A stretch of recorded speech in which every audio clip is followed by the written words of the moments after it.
Welcome back everyone. Welcome to civil services study. अगला test लगाते हैं यूपीएससी सिविल सेवा के लिए। Test number 350। फोकस करेंगे साइंस के प्रश्नों पर। साइंस के प्रश्नों पर 10th क्लास की एनसीईआरटी के प्रश्न है, ये इंपॉर्टेंट। चलिए स्टार्ट करते हैं। इस पूरी की पूरी टेस्ट सीरीज़ की प्लेलिस्ट बना रखी है, वहाँ पर आप टेस्ट नंबर 1 से लेकर टेस्ट नंबर 350 तक पहुँच सकते हो। सबका रिविज़न निकाल कर डालिए समय निकाल कर। तो क्वेश्चन नंबर 1 है, विद्युत धारा की दिशा परिपथ में इलेक्ट्रॉनों के प्रवाह की दिशा के विपरीत होती है। परिपथ में प्रोटॉनों के प्रवाह की दिशा के अनुरूप, या फिर परिपथ में इलेक्ट्रॉनों के प्रवाह की दिशा के अनुरूप, या फिर परिपथ में प्रोटॉनों के प्रवाह की दिशा के अनुरूप होती है। क्या होती है? तो विद्युत धारा की दिशा परिपथ में इलेक्ट्रॉनों के प्रवाह की दिशा के विपरीत होती है। इसका आंसर हो जाएगा ऑप्शन नंबर ए। तो देखिए, किसी विद्युत धारा के सतत या चालू तथा बंद पथ को विद्युत परिपथ कहते हैं।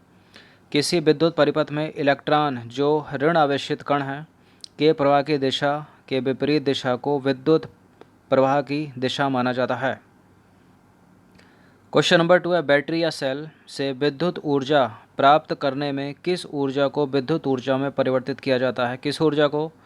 मैग्नेटिक एनर्जी, या फिर सोलर एनर्जी, या फिर केमिकल एनर्जी, या फिर काइनेटिक एनर्जी या यांत्रिक ऊर्जा। देखिए, विद्युत सेल या फिर विद्युत बैटरी हो गई। सेल या बैटरी में जो विद्युत ऊर्जा है, यदि आपको प्राप्त करनी है तो जो केमिकल एनर्जी है वो इलेक्ट्रिक एनर्जी में चेंज करनी पड़ेगी। मतलब रासायनिक ऊर्जा जो है वो विद्युत ऊर्जा में बदलती है। इसका आंसर हो जाएगा ऑप्शन नंबर सी। तो देखिए, बैटरी या सेल अपनी संचित रासायनिक ऊर्जा को विद्युत ऊर्जा में बदलते हैं, तभी आपका चल पता रिमोट या जिसमें भी सेल डालते हैं। क्वेश्चन नंबर 3 है, निम्नलिखित में से कौन से युग्म जो है वो सही सुमेलित हैं? एक तरफ है विद्युत राशियाँ, दूसरी तरफ उसके मात्रक या यंत्र। देखिए, विद्युत आवेश का मात्रक क्या एम्पियर होता है? विद्युत धारा का मात्रक विद्युत आवेश का मात्रक क्या मीटर होता है? विद्युत धारा का मात्रक क्या एम्पियर होता है? ये से व्यक्त करते हैं इसको। विद्युत धारा मापने का यंत्र क्या कूलाम है? क्या है, कौन सा करेक्ट है इसमें? देखिए, पढ़ा तो होगा आपने 10th में, 9th में, 11th में। देखिए, विद्युत धारा का, साइंस वाले जितने भी स्टूडेंट होंगे, विद्युत धारा का मात्रक होता है एम्पियर। तो करेक्ट है 2। विद्युत धारा मापने का यंत्र एमीटर होता है और विद्युत आवेश का मात्रक कूलाम होता है। तो जो सही है यहाँ पर वो केवल 2 है। पहला गलत, तीसरा गलत। तो इसका आंसर क्या हो जाएगा? केवल 2, ऑप्शन नंबर ए। तो देखिए, यहाँ केवल 2 सही है। विद्युत आवेश का एसआई मात्रक कूलाम है, जो लगभग 6 गुणा 1018 इलेक्ट्रॉनों में समाई आवेश के तुल्य होता है। विद्युत धारा को जिस मात्रक में व्यक्त किया जाता है उसे एम्पियर कहते हैं। इसे ए से दर्शाते हैं। 1 एम्पियर विद्युत धारा की रचना प्रति सेकंड 1 कूलाम आवेश के प्रवाह से होती है। और परिपथों की विद्युत मापने के लिए जिस यंत्र का उपयोग किया जाता है उसको एमीटर कहते हैं, एमीटर। तो विद्युत धारा का मात्रक एमीटर हो गया, विद्युत आवेश का मात्रक कूलाम, थोड़ी त्रुटि हो गई है। देखिए, विद्युत धारा का मात्रक एम्पियर हो गया, विद्युत धारा मापने का यंत्र एमीटर हो गया, और विद्युत आवेश का मात्रक कूलाम। अब सही है। क्वेश्चन नंबर 4 है, समान ताप पर एक विद्युत परिपथ में धातु के तार के 2 सिरों के बीच विभवांतर उसमें प्रवाहित होने वाली विद्युत धारा के समानुपाती होता है। उपरोक्त कथन विद्युत धारा के किस नियम से संबंधित है? फिर से सुन लीजिएगा।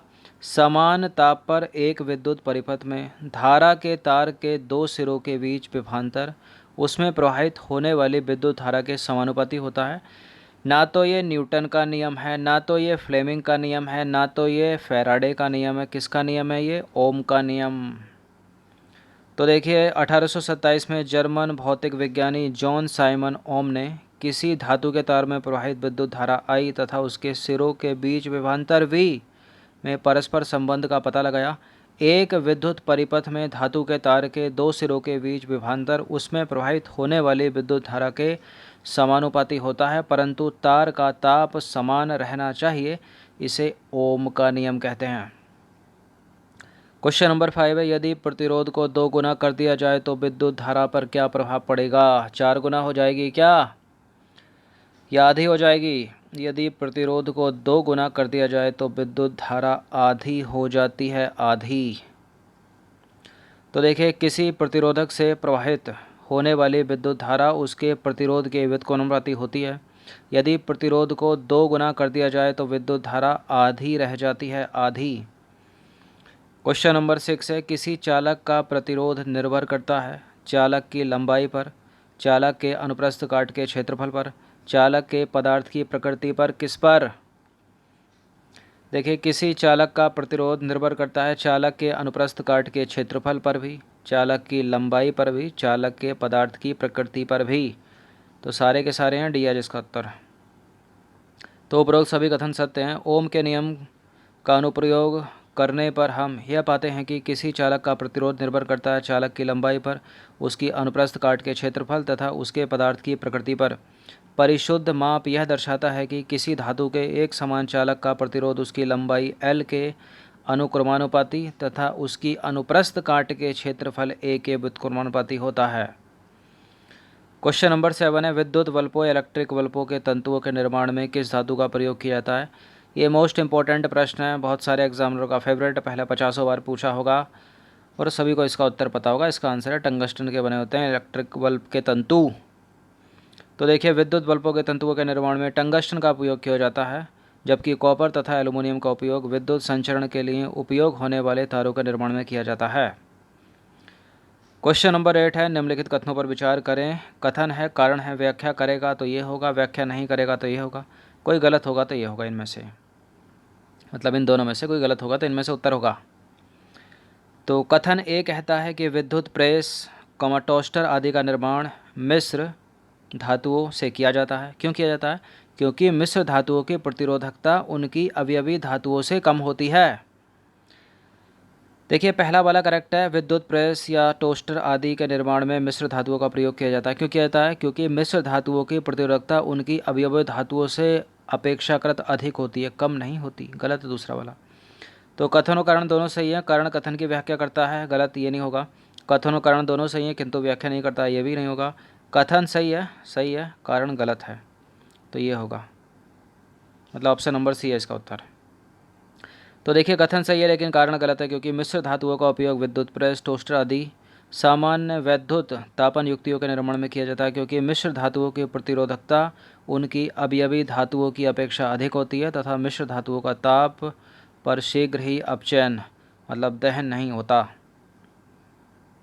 अब क्वेश्चन नंबर 9, घरों में विद्युत परिपथ को किस क्रम में जोड़ा जाता है? किस क्रम में लगाए जाते हैं विद्युत परिपथ? श्रेणी क्रम में, समानांतर क्रम में, श्रेणी क्रम या समांतर क्रम, दोनों, इनमें से कोई नहीं। तो दोनों तो है नहीं, ये है समानांतर क्रम। तो देखिए, घरों में विद्युत परिपथ को समानांतर क्रम मतलब पार्श्व क्रम में लगाया जाता है। इसका कारण यह है कि विभिन्न इलेक्ट्रिक सामानों को उचित प्रकार से कार्य करने के लिए अत्यधिक भिन्न मानों की विद्युत धाराओं की आवश्यकता होती है।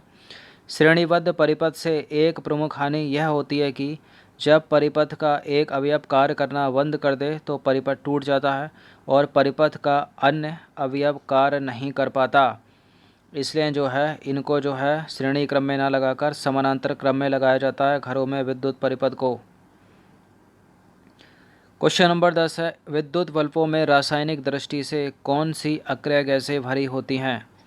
इलेक्ट्रिक बल्ब सभी ने देखा होगा, ऑर्गन, हीलियम, नाइट्रोजन, हाइड्रोजन या कार्बन डाइऑक्साइड। अब तो कम हो गए हैं जब से एलईडी आ गई है। एलईडी अच्छा एनर्जी कंजम्पशन है in comparison to electric bulb.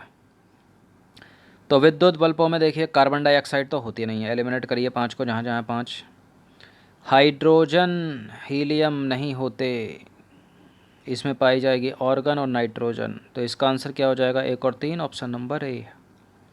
ये प्रश्न ऐसा है कि अधिकतर स्टूडेंट क्या लगाएंगे? 1 2 3 4 लगाएंगे या फिर 1 2 4 लगाएंगे, लेकिन हाइड्रोजन हीलियम नहीं है भाई इसमें। तो देखिए, बल्बों में रासायनिक दृष्टि से अक्रिय नाइट्रोजन तथा आर्गन गैसें भरी जाती हैं, जिसमें तंतु की आय में वृद्धि हो जाती है, जिससे उसके तंतु की आय में वृद्धि हो जाती है। तंतु किसका? टंगस्टन का। तंतु द्वारा उपर्युक्त ऊर्जा का अधिकांश भाग ऊष्मा के रूप में प्रकट होता है, परंतु इसका एक अल्प भाग विकिरित प्रकाश के रूप में भी दृष्टिगोचर होता है।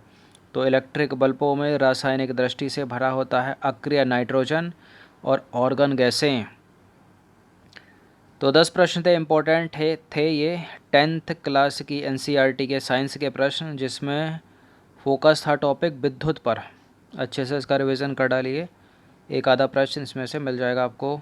ये फेवरेट है यूपीएससी सिविल सेवा के लिए, साथ ही स्टेट पीसीएस के लिए भी। धन्यवाद।